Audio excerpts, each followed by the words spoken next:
right, folks, you are listening to the Yishai Fleisher Show, broadcasting live from Judea to the world. You're a part of it wherever you are.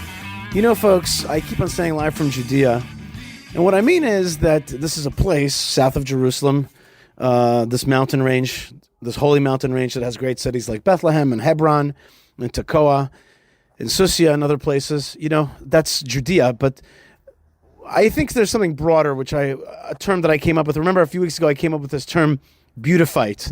To beautify, to fight through beautifying. I was very happy with that term. But the other term that I've come up with recently that I like is that we are not practicing Judaism. We are practicing Judaism. It's very close to Judaism. It is essentially Judaism, Yiddishkeit. We are Jews, we're Hebrews, we are Israel, and we're practicing the Torah. But when I use the term Judaism, there's a reason for that. There's a purpose for that. Judaism is a focus on keeping the Torah of Eretz Israel, the Torah of the land of Israel. And so therefore, it's a beautiful opportunity to live in the land and to keep its Torah. It's much more than an opportunity. It's a great gift. And that's why I say live from Judea. I mean, like, we are alive in Judea and we're practicing Judaism, right? Judaism, right?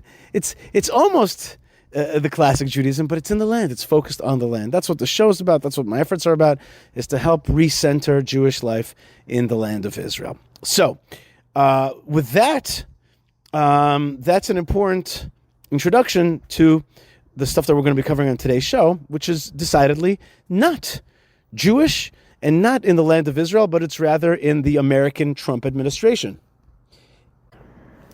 Now, the Trump administration that's incoming has a lot of good people for Israel.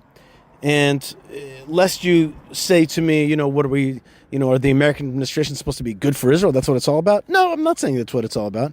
But I am saying that when it's good for Israel, that's actually good for America, both in terms of strategic value, in terms of pushing back on bad guys, and certainly spiritually, those who bless Israel will be blessed. So today's show is dedicated to thinking a little bit about the incoming American administration and what, if any, advantages they will be bringing to us if we get through the next 2 months of the Biden-Harris administration, which is antithetical to Israel and plays a little game that tries to say that they're with us, but they're with us and then they're against us. So that's a problem.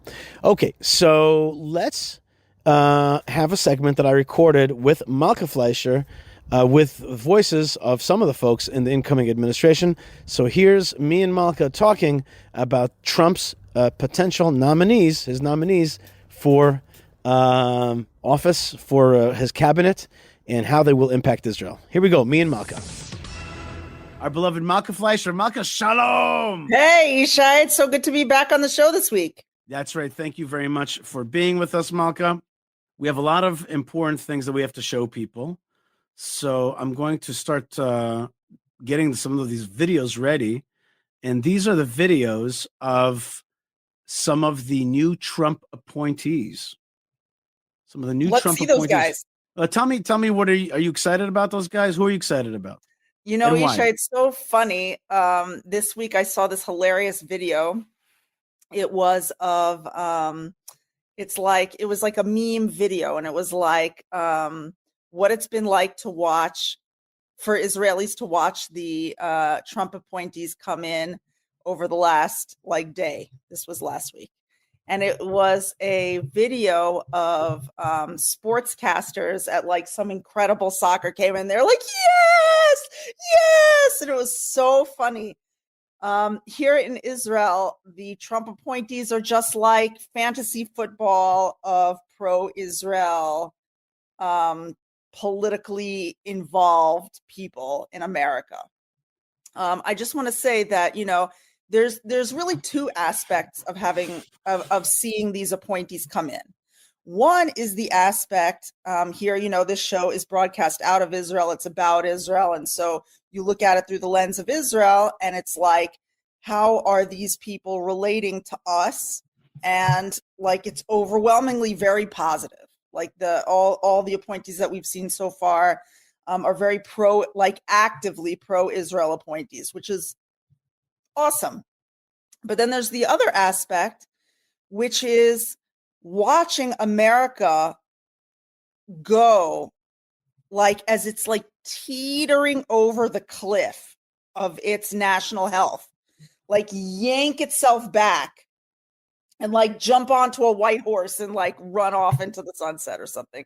Like seeing America yank itself back into a place of sanity and positivity and patriotism and family values, and like a strong desire for its own stability and strength is just like so nice. I don't know how else to say it. It's like so refreshing, so nice.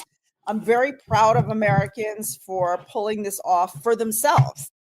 And I think that this is going to be something which obviously will have loads of implications for across the world. I agree with you. I agree with you. And I also agree with you about it was nice to see the American system right itself. It was nice to see that democracy won. It was nice to see that human emotional health won out. It was nice to see that the bad guys haven't distorted our minds completely. It was really nice. Again, it's very important to stress this show in our life is about Israel and the strength of Israel and the God of Israel. When somebody's on our side, we're happy, we celebrate it, and it helps us move things forward. But it's not like we're not addicted here to the United States. This isn't the United States. We're speaking in English. We're speaking to the world. We are people who formerly lived in the United States. We have respect for it, but it's not the country that we're promoting here, and it's not the narrative that we're promoting.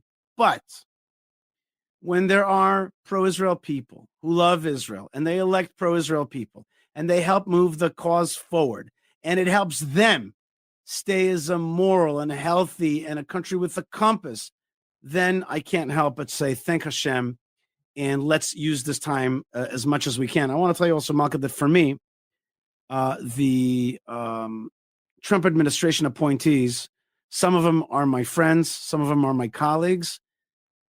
It's very exciting, but it also says to me, we have a lot of work to do now with these people. We have lot of work to do. You know, we haven't watched the videos yet, and so I feel like we're like a little bit ahead of ourselves. But I will say that when we talk about watching these appointees come in, so again, it was really positive and really happy, and you can see just like the potential is like oozing over, and you're gonna see, I guess, in the videos that you probably brought up, Yishai, like as much backing as you could get from the foremost like leader in the world in terms of countries, the United States.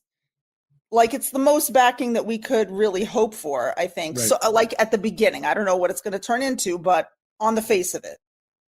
But then you turn back and look at yourself and you go, are we ready now? Like we are being called upon to do our thing, to be Israel, to be the Israel that they want to empower. Right. And so then you're like, boy, I sure hope that we take on, as they call it, Yishai, Ol Malchut Shemaim, the yoke of heaven. Right? And you have this like wonderful, you taught me this wonderful visualization for the yoke of heaven. We are supposed to take upon ourselves every day, Ol Malchut Shemaim, the yoke of the kingdom of heaven. But what does it mean in your visualization? You said, maybe you should tell people, what's your visualization for Ol Malchut Shemaim? Yeah, it's interesting that you bring it up. I didn't expect you to bring this up. This is kind of my my more like, this is just like, okay, no, it's fine. It's okay. And my more like rabbinic hat and my teaching hat, I sometimes think about visualizations. I actually use visualizations all the time. I just came up with a new one this Shabbat. But the visualization in that case is that you see a crown of God coming down from heaven, and it's first like a crown, and as it comes down, it turns into that same crown with its jewels, becomes like a yoke. And that yoke is something that you put on yourself. In order to bring God's crown into this world, we need a yoke. We don't wear the crown. We push ahead the We're like carriage the of God. oxen. We're the oxen. We're the workers. And the way to do it is to like, and if we want to bring God's crown to this world, we got to put on that yoke. And that yoke is actually a gift. That's right. It's a push, and that's a gift to us that we have an opportunity to do it. So I understand. I know what you're saying. Right. Now so we it's have like we look at these Trump appointees, and we have our own country going on over here. But here it's sort of like Hashem is saying to us, like, all those obstacles that have been in your way, we can just remove those. We can just take those off now. Are you ready to do Kiddush Hashem? Are you ready to do the things that I've asked you to do? That's right. The answer has to be yes now. The answer has to be yes now. And so that is intense. That is pressure. And that is something that you and I, Yishai, we try hard to affect. And so many great people out there here in the land of Israel try to affect. But do we have our finger on the red button? We certainly do not. Let's take a look, Malka, this comment here. Americans voted anti the jihadi, woke, regressive, repressive, illiberal affiliation. The incoming regime needs to follow up. What does that mean? To follow PW Bulletin. I think it's a list, maybe an email. Okay. But the point is there is that there really has to be and there have been lists put out right now of what this administration should do. One of the big one, by the way, is the United Nations. That thing needs. Some people like to say reformation. But I say no. It does not need reformation. It needs to be gutted at best case scenario, if not shut down totally. Yocheved, our producer, Yocheved, there's a guy on the chat right now who is using foul language over and over again. One foul language I could deal with, but somebody using foul language to try to sour and dirty our broadcast is not going to be allowed. So if you could block somebody who calls himself Kent Eastwood. Anyway, Yishai, while we're censoring people, why don't we hear some people? I'm so curious to hear some of the videos of some of these Trump appointees. Well, let's go towards like the big one for Israel. And that is the U.S. ambassador to Israel, none other than Mike Huckabee. Let's see Governor Mike Huckabee, former governor of Arkansas. Yes, he's going to be the U.S. ambassador to Israel. Former governor of Arkansas, Fox show host, whose daughter was the spokesman for the president and is now governor of Arkansas. Here he is a few years ago talking about Judea and Samaria. Personally, and I'm speaking only as a person, I think Israel would only be acting on the property it already owns. I think Israel has title deed to Judea and Samaria. There are certain words I refuse to use. There is no such thing as a West Bank. It's Judea and Samaria. There's no such thing as a settlement. They're communities, they're neighborhoods, they're cities. There's no such thing as an occupation. That they get out of their minds that people are living in lean-tos and tents, sleeping in cars, circled around a tree. They're living in very well-designed and beautiful cities and communities. Can't wait to get back. I'm going to take an extra hat. I'm going to get it to President-elect Trump. Build Israel great again. Who knows? We may see him wear this out there in one of his rallies somewhere. I don't know. Can't promise that. I can only promise he will get a copy of the hat. Thank you very much. Okay, so that was Mike Huckabee then. Let's hear him now, because he was just on Fox talking about his appointment. Thank you. Now, let me move it forward a little bit. Israeli people and commitment to the unbreakable bond between America and Israel than him. Joining us with more, President Trump's nominee to be ambassador to Israel, Mike Huckabee. Governor, I agree with your daughter. I think she is a better governor and a lot smarter than me, so we both take second place. But in all seriousness, I look at Israel, the size of the state of New Jersey, And I look at them now battling a 4 or 5 front war between Hezbollah, Islamic Jihad in the north, you got Hamas out of Gaza in the south, you got the Houthi rebels, and you got ballistic missiles being fired directly from Iran that is, supplying all of this weaponry because Joe Biden and Kamala Harris allowed them to get rich by not enforcing sanctions. How quickly do you believe Donald Trump can impact that conflict in the Middle East? Sean, I think he's impacting that conflict before he's even sworn in. You're seeing a scrambling all over the Middle East of countries suddenly trying to behave differently because they know a new sheriff has come to town, and this isn't a one-bullet Barney with a bullet in his shirt pocket. That's 2 metaphors in a row, okay? New sheriff is in town, and it's not a one-bullet Barney. I have no idea what a one-bullet Barney is. Yeah. I mean, you're from Texas, Maka, so maybe you know I would guess, but I'm scared to get it wrong. So keep going. Let's just one bullet Barney. This is not a one bullet Barney. I tell you that much. But the other phrase I do know, which is there's a new sheriff in town, and we all know what that means. This is the real deal. I mean, this is Donald Trump that they are afraid of, and I'm just ecstatic that he has asked me to be part of what I think is going to be not just a realignment of political parties and many institutions in America, but really the world, to bring peace that we desperately need.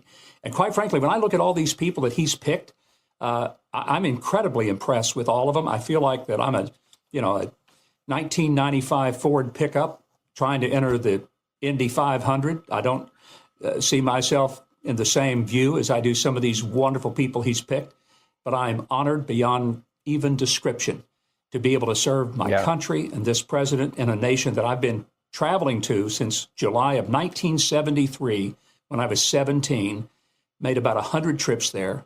And I couldn't be more grateful to this president for giving me the opportunity to serve the country and him. Oh, well, I'm sure you're going to work very closely with my friend Steve Witkoff. He was announced today as the special envoy to the Middle East. Like you, he knows the area well. I think, one of the more interesting picks will be Elise Stefanik. And I've never been a globalist. I find the UN to be historically virulently anti-Semitic and anti-American. I don't trust the WHO. We know they covered for China during COVID. I don't like the WEF. I never liked the Paris Accords. The Iranian deal is asinine, the worst deal ever made. So I would imagine if the Elise Stefanik that lectured the pro-Hamas professors before Congress, if that Elise Stefanik shows up at the United Nations, that's going to be a little bit of a shakeup, the likes of which maybe we haven't seen in our lifetime. That could be entertaining. It'll be very entertaining, but more importantly, it's going to be a great revelation of what's wrong at the UN and why for many years I've never understood why we kept dumping money into it. I've often said get a jackhammer, hammer the thing right off and float it into the East River and invite any country who thinks they could enjoy it to have it. She's not going to be invited to a lot of after 5 cocktail parties in Manhattan where she'll be saluted by the swells. But that's not why she's going, and it's why she's going to be terrific in that position. She's bold, strong, unafraid, and will take nothing off of any of them. And we need to be bold. There's no reason that you have people like Iran and communist China on human rights committees talking about human rights when they violate them more than anybody. So it's time for a complete reset of our internal and international relationships. That's what Donald Trump is clearly setting out to do. And I couldn't be more delighted to see this take place. Well, one thing that has to happen if the world ever wants to have real peace and safety and security, we can never allow the Iranian mullahs with their radicalism to get nuclear weapons, which they are desperately seeking. And they have got to be stopped. They are the #1 state sponsor of terror. I cut off their money. And if they keep firing missiles at Israel, it's time to take out their refineries, take out their nuclear sites, and the world will be a better and safer place, in my humble opinion. Congratulations, Governor. I guess I should say Ambassador. Thank you. Hey, Sean Hannity here. Hey, click here to subscribe. Awesome clip there of Huckabee on Hannity. And I think he said something there that is very, very important, which is Hannity said it, and it's true, which is what the Trump administration did the first time around is what's got to continue. And that is actually so simple. Cut off the funding. Cut off the funding. cut off the funding to the Palestinian Authority, cut off the funding to the United Nations, cut off the funding to maybe Qatar that funds anti-America, anti-Israel, pro-jihad network called Al Jazeera. Like, take the money away. Oh, and of course, cut off Iran. The Obama, Biden, Harris folks, they fed the Iranian mullah regime to the tune of $250 billion, a lot of it in cash. So that has to stop. Just pull that money back. The UN sits in New York cursing Israel day in, day out, bringing nothing useful to this world. And it's funded, I think I heard 60% of the UN's funding is the United States. It might be even more. And it certainly sits in the United States, in New York, on great property. It's like, come on. So I hope that Stefanik doesn't come in there to reform the place. I think she's going to have to come in and really fight. Let's take a look at Stefanik, Malka. How does that sound? Okay. Do you want to see? All right, here, let's see what she's got to say. 1 second. Here we go. Mr. Gay, at Harvard, does calling for the genocide of Jews violate Harvard's rules of bullying and harassment? Yes or no? It can be, depending on the context. What's the context? Targeted as an individual, at an individual. It's targeted at Jewish students, Jewish individuals. Do you understand your testimony is dehumanizing them? Do you understand that dehumanization is part of anti-Semitism? I will ask you one more time. Does calling for the genocide of Jews violate Harvard's rules of bullying and harassment? Yes or no? Anti-Semitic rhetoric. And is it anti-Semitic rhetoric? Anti-Semitic rhetoric, when it crosses into conduct that amounts to bullying, harassment, intimidation, that is actionable conduct, and we do take action. So the answer is yes, that calling for the genocide of Jews violates Harvard Code of Conduct, correct? Again, it depends on the context. It does not depend on the context. The answer is yes, and this is why you should resign. These are unacceptable answers across the board. Okay, that was Stefanik, and she's going to be the U.S. ambassador to the UN, and she, of course, did that great shakeup that ended up in costing the president of Harvard's job. She left because of this stuff, right. and so powerful. She's a powerful fighter, and we're very excited to have her at the UN. Right, so a big enemy to anti-Semites. Speaking of anti-Semites, she's already called for the United States to defund UNRWA, which is like the king of anti-Semites in the United Nations. And so it's very promising. One of the most exciting appointees is Pete Hegseth. Pete Hegseth is an Army vet, Fox show host, and happens to be somebody who's my friend and somebody that I respect a lot and I spend time with. In fact, Yocheved, I actually didn't see in the folder the video that he did with me. If you could send me a link to that, I'll put that up. But in the meantime, here is Pete Hegseth talking about Israel in Israel at the King David Hotel. Jennifer and I and others had a chance to go see the Western Wall of the Temple Mount, the Western Wall tunnels, so much of the old city. And as you stand there, you can't help but behold the miracle before you. And it got me thinking about another miracle that I hope all of you don't see too far away. Because 1917 was a miracle, 1948 was a miracle, 1967 was a miracle, 2017, the declaration of Jerusalem as the capital was a miracle, and there's no reason why the miracle of the reestablishment of the temple on the Temple Mount is not possible. What happened? Did you hear that? What was that? Let me just rewind that. I just Yeah. want to make sure. I got that. Hold on a second. Yeah. This is the Secretary of Defense of the United States. Of the United States of America. Elect. By the miracle of the reestablishment of the temple on the Temple Mount is not possible. Well, that's exciting. Yeah. I don't know how it would happen. You don't know how it would happen, but I know that it could happen. He's the nominated Right. Secretary of Defense, Pete Hegseth. calling for the and Beit HaMikdash in Jerusalem. he's like, well, why can't that happen? If the reestablishment of the Jewish state happened, why can't the reestablishment of the third temple? Okay. This is what I'm talking about, though, Yishai. Do you know what I'm saying?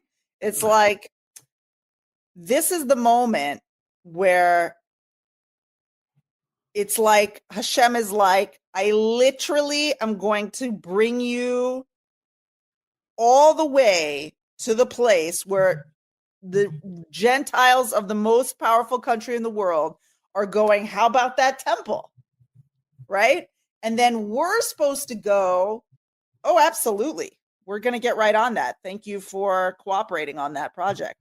We're not supposed to go, I don't know, temple. Or we're not supposed to go when they're going to say things like, what about some sovereignty in Judea and Samaria? We're not supposed to go, well, we don't know if we can handle it. We don't know if we're ready to take responsibility for, all these people who are living under the Palestinian Authority. We're content with, maybe we should just take like a mini sovereignty over the Jordan Valley or something small, something symbolic, so we can pat ourselves on the back and go, oh, we accomplished something, extra during the Trump administration. We're at a place now where that stuff is like way not enough. We cannot be content with these little like Wikipedia footnote type successes.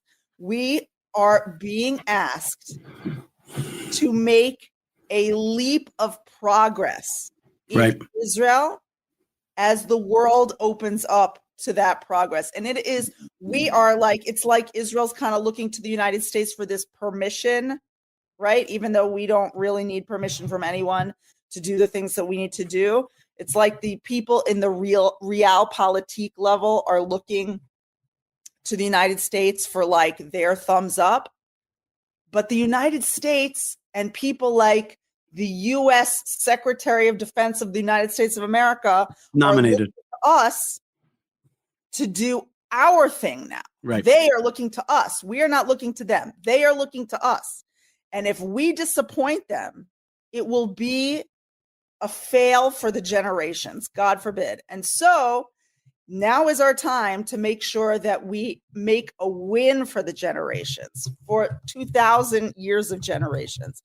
It's time for us to take on the responsibility that we have been dreaming to take on. And like we said before, Yishai, put on that yoke and push. I have a slogan about that. This is one of the Yishai slogans, which is go big and go home. Right.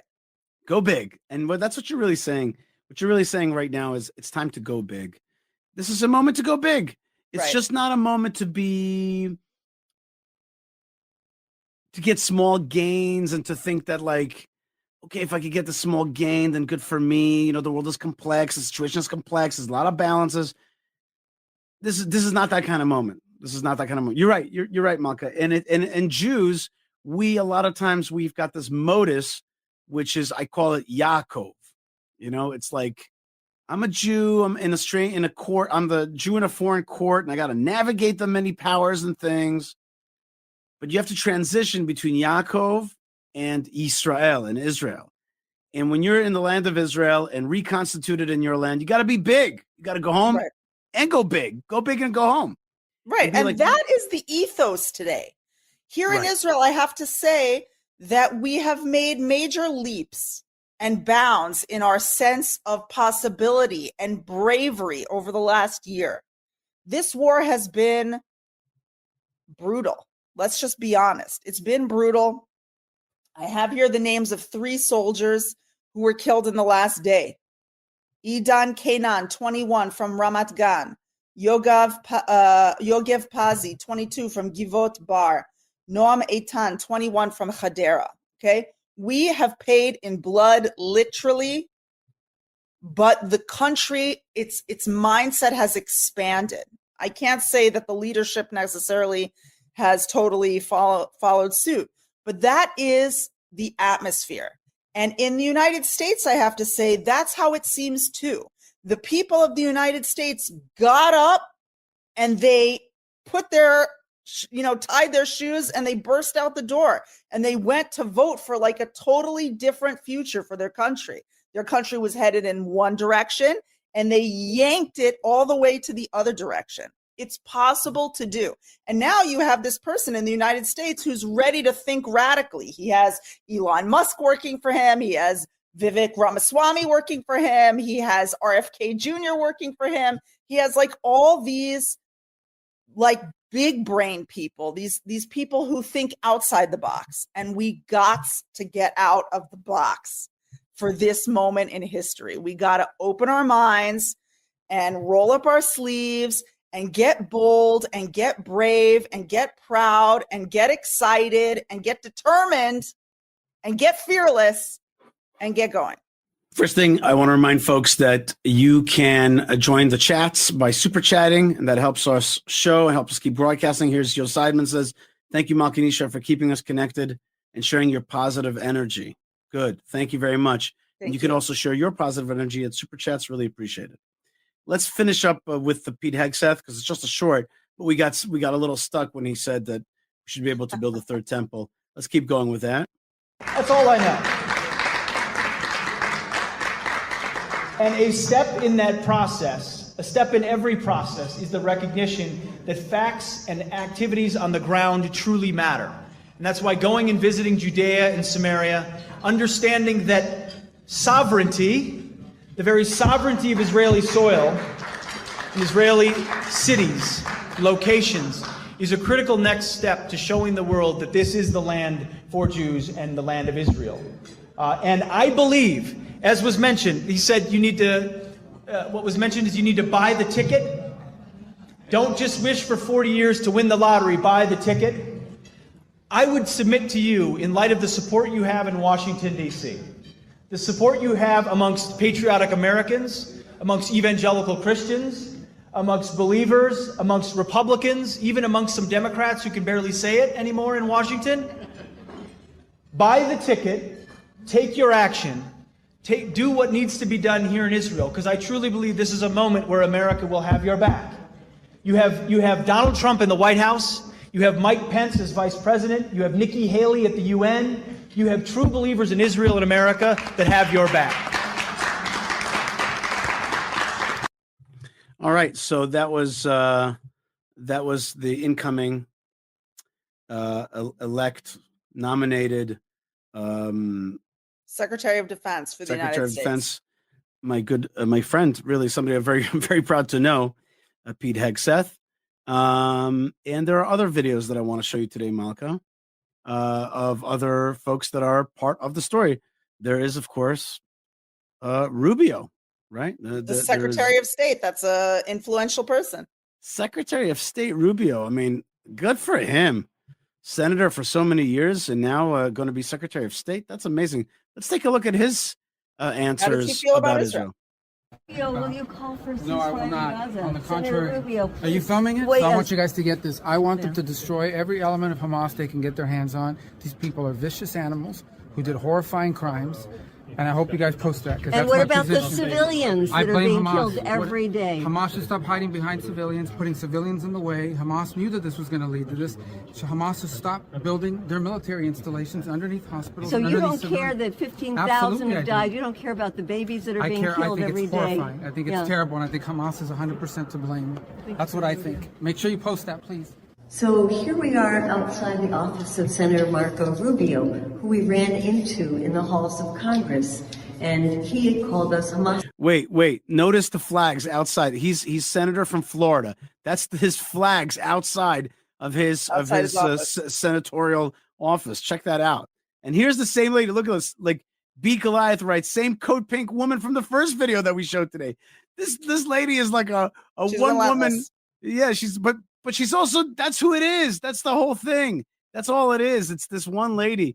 And I think we got that clear, what Marco Rubio is willing to say. And it's so great when they try to trap you and you go, yeah, like get this on video. I love that. That's great. That's really, really great. Who else do we have, Marco? So, I mean, first thing, Marco Rubio, congratulations to you. Senator from Florida, now going to be Secretary of State. That's a big That's like a life. That's a big jump. That's good for you. That's a lot. Just one more. Here we go. What is Vivek's job going to be? Vivek Ramaswamy. What is his job going to be? He is doing the Department of Government Efficiency with Elon Musk.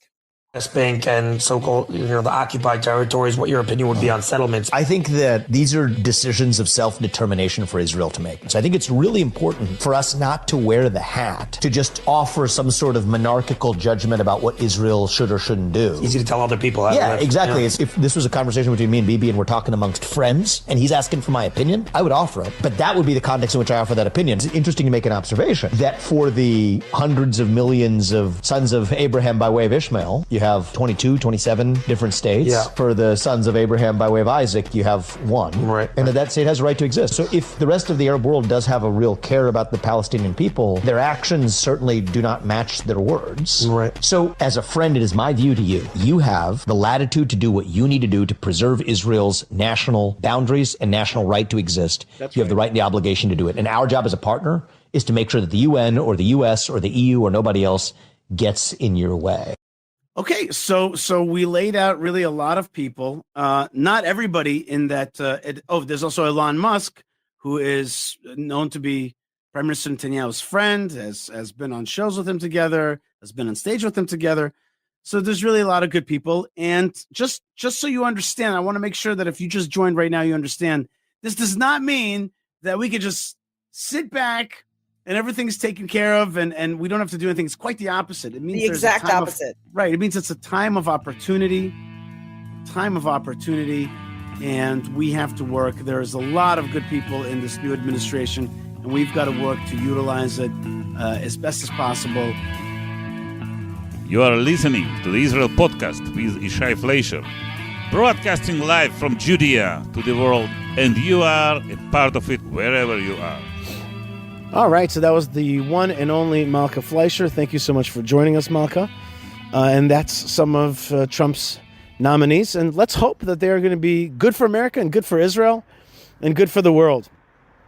I do think that there's a tilt that's shifting in the direction of patriotism, nationalism, conservatism, Bibleism, Judaism. Okay. So, and Abrahamism. Let's not forget Abrahamism, which is one of the most important isms of them all. All right, so now let's get to our next segment, which is yet another pick that you've already heard from, but this is my personal experience with Pete Hegseth. So here's my introduction and also the video that Pete put out together with me in Hebron. And of course, this now precedes Shabbat Chayei Sarah, which is the big Shabbat that's happening this weekend in Hebron. Let's hear from my intro and my conversation with Pete Hegseth. All right, folks, Yishai Fleisher here, driving around in beautiful and ancient Hebron. It's an amazing place, 4,000 years of history. And we continue to fight for Jewish rights in this ancient town. So I told the story of Hebron to Pete Hegseth. He's got military experience.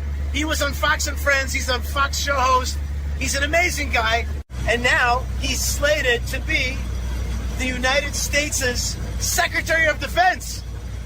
Wow, that's amazing. And it's somebody that I know, somebody who I have tremendous respect for. And he came to Hebron to understand it for himself. So here's a segment that's going to show you Hebron and also going to show you who Pete Hegseth, the new Secretary of Defense, hopefully the nominated Secretary of Defense of the United States is. You're going to get a good sense for who he is and for what this place is about, which is awesome. And it's also just in time because this Shabbat, this Sabbath, is the Torah portion that's really fixated on the story of the purchase that Abraham made here in Hebron to bury his beloved wife Sarah. That place that he purchased would become later the tomb of the patriarchs and matriarchs, the burial place of Abraham and Sarah, Isaac and Rebekah, Jacob and Leah. So in this week's Torah portion, that is discussed, chapter 23 of the book of Genesis. So therefore, in this one video, you're going to get a sense of Hebron, you're going to connect to this Shabbat, and you're also going to meet Pete Hegseth, who's hopefully the next Secretary of Defense of the United States. Check it out. I'm Pete Hegseth, and this is Battle in the Holy Land. It's not just weapons, it's weaponized language. Is it sovereign Israeli soil or occupied territories? There's the biblical and religious arguments. There's the history of this ancient land. And then there are the geographic and security realities. Right here where I'm standing is the front edge of the Judea and Samaria heights, which overlook Israel proper. Jerusalem, the Ben Gurion Airport, Tel Aviv, and beyond it on a clear day, the Mediterranean Sea. 70% of Israel's population and industrial base can be seen from this point. Whoever controls the hills of Judea and Samaria controls Israel. Yishai Fleisher is the international spokesman for the Jewish community of Hebron. We are on the one Jewish street that the Jews have. We basically live in 3% of this town. Jewish people always existed here. At times we were an ethnic majority. Today we're an ethnic minority. We exist on one defended street. One defended street. We have this one about 2 kilometer long street that we live on. Not alone. There's plenty of Arabs that live here. Now sadly, their stores have been closed because they were using those storefronts as a way to terrorize the Jews. So the IDF, the Israeli army, decided we can't protect you like this. We have to shut down these stores and we have to move them to the part of town that is wealthy, where the real Arab commerce happens. That does not mean that Arabs don't live here. What do you say to those who say, no, the idea of shutting down storefronts is to harass? Ultimately, this is all about pushing Palestinians out of the old city of Hebron, and has nothing to do with security. Sometimes we have to take measures that aren't beautiful. I wish it wasn't like this. I wish that Arabs and Jews who are cousins, genetically very similar language, similar religion, could live together. I wish, but right now there's a jihadist attitude and we have to defend ourselves. When you talk to the Palestinians, they don't talk about jihad. They say the whole point is to push them out so that Jews can take over the land that they once had. First thing, this town, it's 20 square kilometers. 200,000 Arabs. We respect them. They're our cousins. They have to respect us. We have every right to live in this town. We defend that. And the claims that we have somehow erased Arab life here and don't let Arabs walk around here and all that kind of stuff, that's all intended to delegitimize our rights here. Like nearly every other dispute in this region, it centers around control of a revered holy site. Here's the important thing, right there. You see what looks like a mosque with those 2 minarets? Yep. That is the tomb of the patriarchs and matriarchs. That is what this place is all about. Mentioned over 80 times in the Bible, Hebron is inseparably linked to the tomb, also known as the Cave of Machpelah, which Abraham purchased as a family burial plot.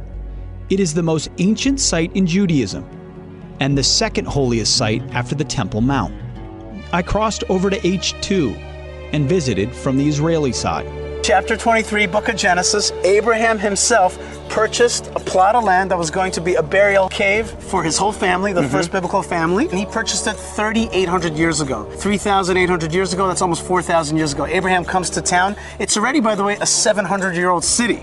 Okay, Hebron is. Would this be considered the second holiest site in Judaism? Yeah, second holiest, and I also like to say second most important or second most historical. For Jews, Christians, and Muslims, this place is important. This is the burial place of Abraham. Abraham and Sarah, Isaac and Rebekah, Jacob and Leah, the stars of the Bible. You know what the most amazing thing about this place is? It's never been destroyed. Subsequent peoples have come and they have claimed it. And they say, no, we, Christianity, we are the chosen son of Abraham, so we have control. And then Islam comes and takes over and says, no, we're the chosen son of Abraham, so we take control. And then we come back and we're like, no, we're the chosen son of Abraham, we want control. All right? So there's that tension in the Middle East. And that's why this place is beautiful, but it's also a place of conflict, of friction. The massive structure itself was built over the caves by King Herod, nearly 2,000 years after Abraham's burial. Underneath that corner, there's a cave complex. Underneath there is where the tomb of the fathers and mothers is. That's why it's called the Cave of the Patriarchs. Right, Cave of the Patriarchs. I use the word tomb because I see all of this. This building is a monument on top of that cave. All right? Father Abraham, the father of all monotheistic religions, literally below us in a cave is his burial site. That's right. The marker is here. That's right, his burial site, but not just burial. You know, burial sounds a little final. Look around, look at the children that are here. Sure. The people of the world, which is like 3 billion people, who believe that Abraham is their forefather, either in body or in faith, come to this place. On this side is the marker for Sarah. It's exactly the same height, it's exactly the same build, and it's side by side. It's tomb of the matriarchs and patriarchs, fathers and mothers. You can see day after day women coming in, honoring. That's right. When I look up and I look at the script up there, we're looking at Arabic. That's right. This room is in a Muslim style. That's because the Muslims controlled this place for the last 700 years, from 1267 till 1967.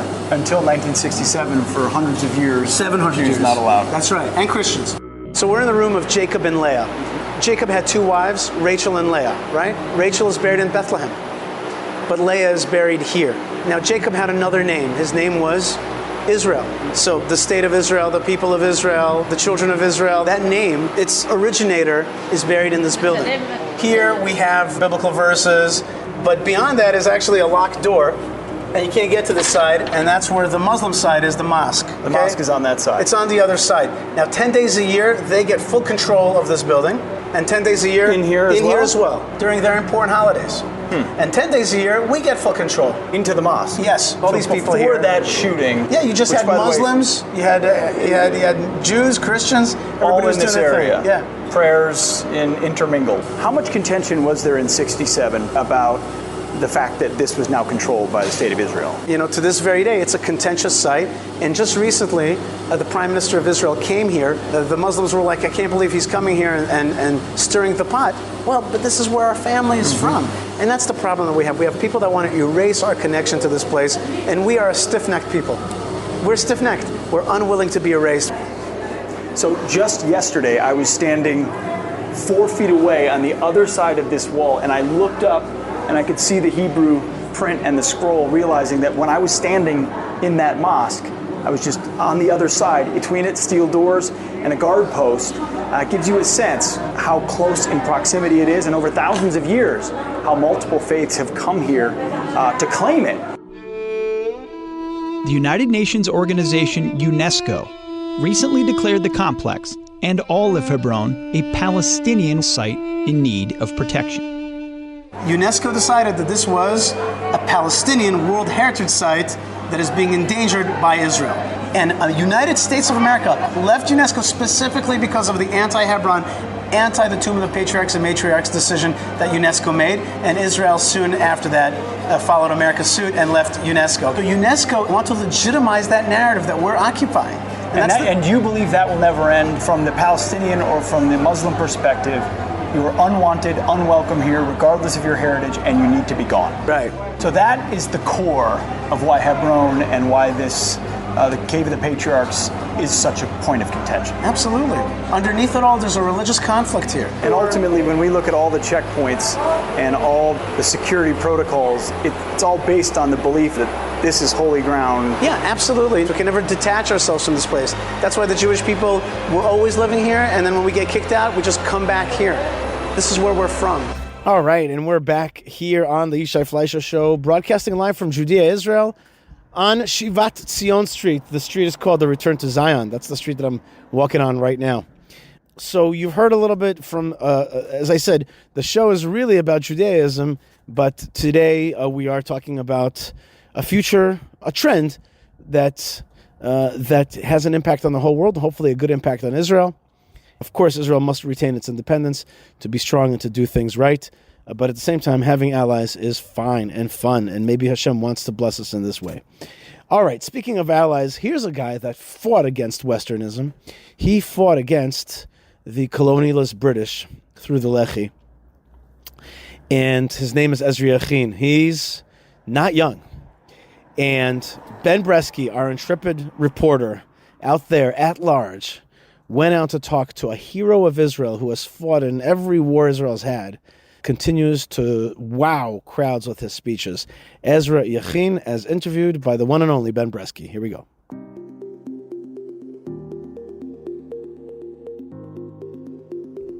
This is a moment in Jewish history.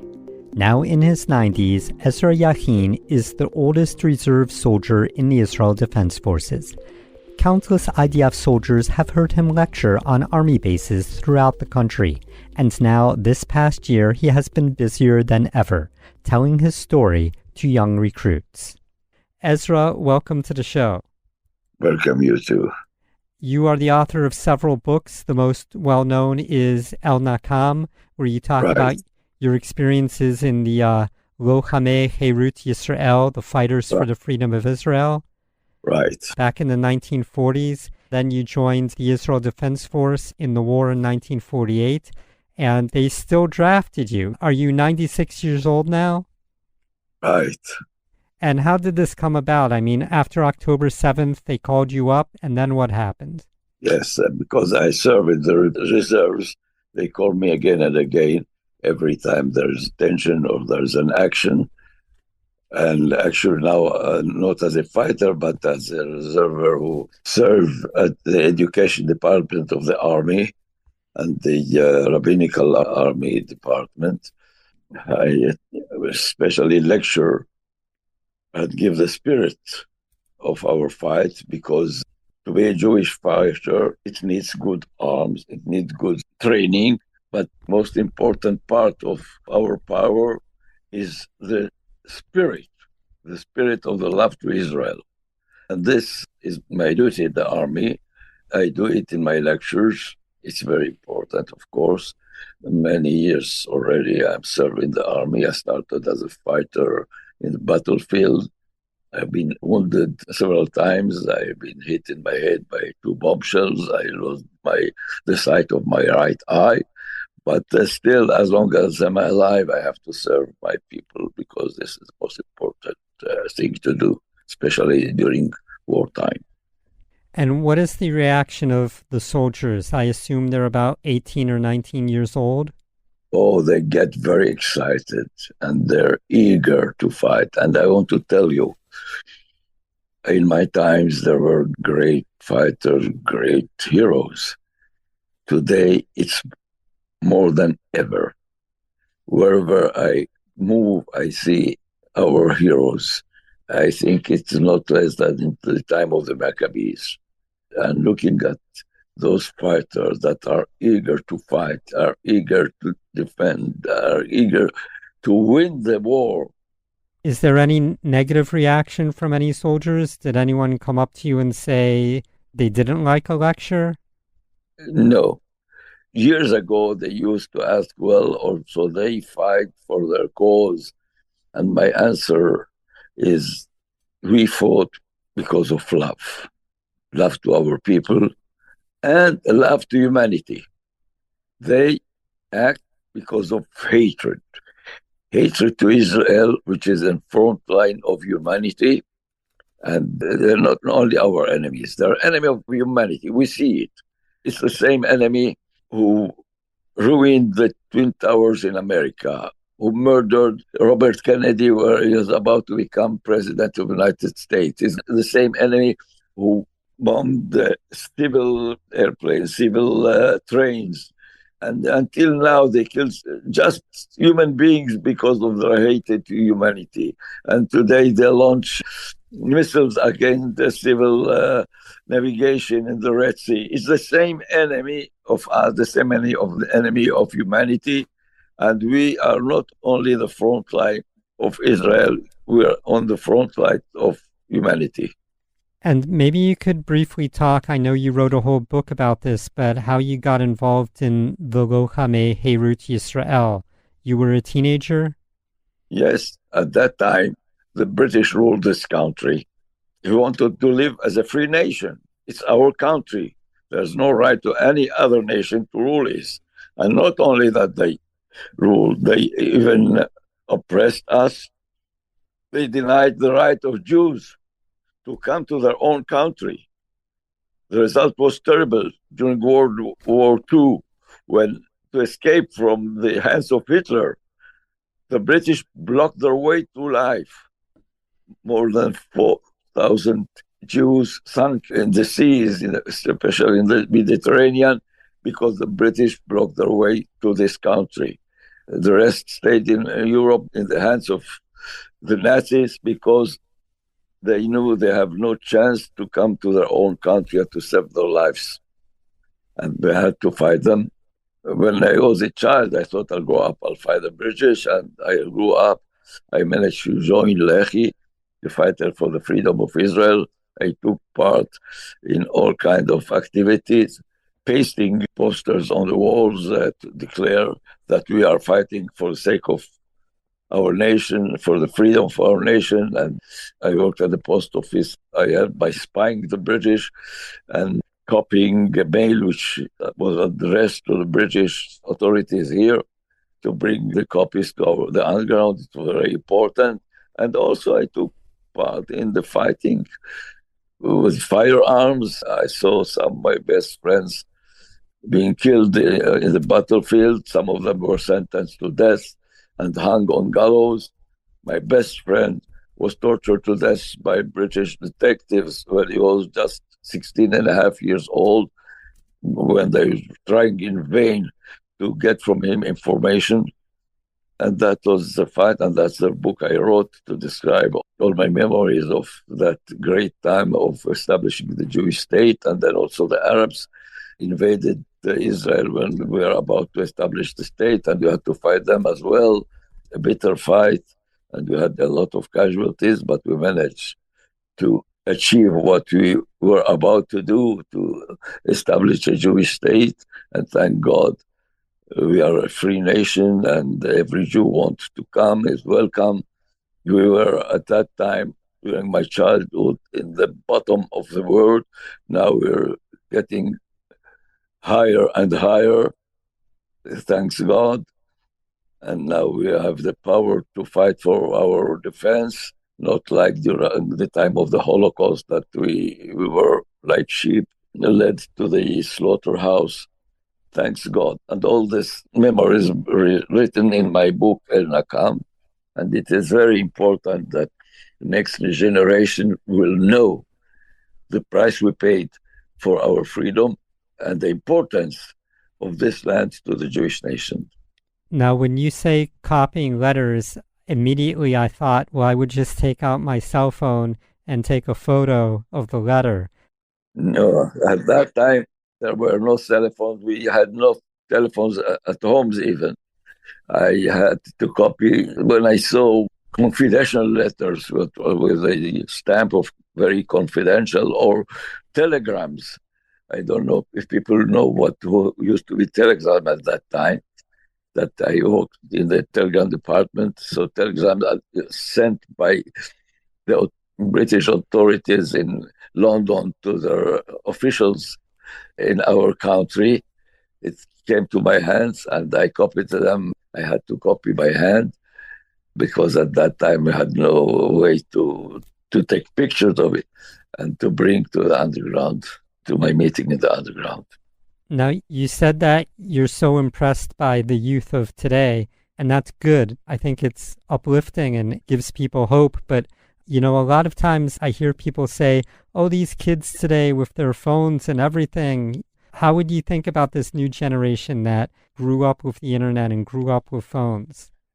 If you don't read the press, if you don't watch the television, which is just, it's a cover of what's happening. But if you see deep in our people, you see a great nation, a great people, great soldiers, great youth. That in my time also I saw heroes, but we were few hundreds. Now, wherever I go, I see our youth is eager to fight, is eager to get into the fire just for the sake of Israel. And everywhere, it's not just few like it used to be at that time. It's not just a minority. Today, the whole country, and I'm sure that the result will be a great victory. Maybe we can briefly talk about some of your other books. You have a book about your childhood. Yes, I wrote a book about how we lived being a child. I wrote also memories of other heroes, like friends of mine who were in the underground. I wrote a book about a great woman who happened to live in Lebanon. She happened to marry a young man from Lebanon and to join him there. And she managed to get information about what's going to happen during the War of Independence. when the Arabs were about to invade, and she managed to pass this information to us here. And since then, she became a spy, which in unbelievable ways, she brought us very important information about all Arab countries, about their plans, about their armies. And she also managed to bring on Aliyah from all Arab countries and also from Iran, many thousands of Jews who live here. And so many times the Syrians were about to trace her, and they tried to kidnap her. Miraculously, they didn't succeed. So they pressured the Lebanese government to arrest them. She'd been arrested. She'd been sentenced to death. But thank God she survived, and I happened to meet her in Israel. She was exchanged with prisoners after 6 days war. And then I knew her story. I learned her story and wrote about her this book. To conclude, I'm interested about where you live. You live in a unique place. I live in Jerusalem. Every place in Eretz Israel is part of our land. And we should live everywhere. We should live in Gaza. We should live in Jenin. It's our land. It's our land. We see where we don't live, murderers of Jews go and live there. And they became bases for our enemies. Every house which is not inhabited by Jews becomes a base of attacking Jews, of murdering Jews. We have to know that as well. And that's why I live in one of the neighborhoods where there are not many Jews, because we should be also everywhere.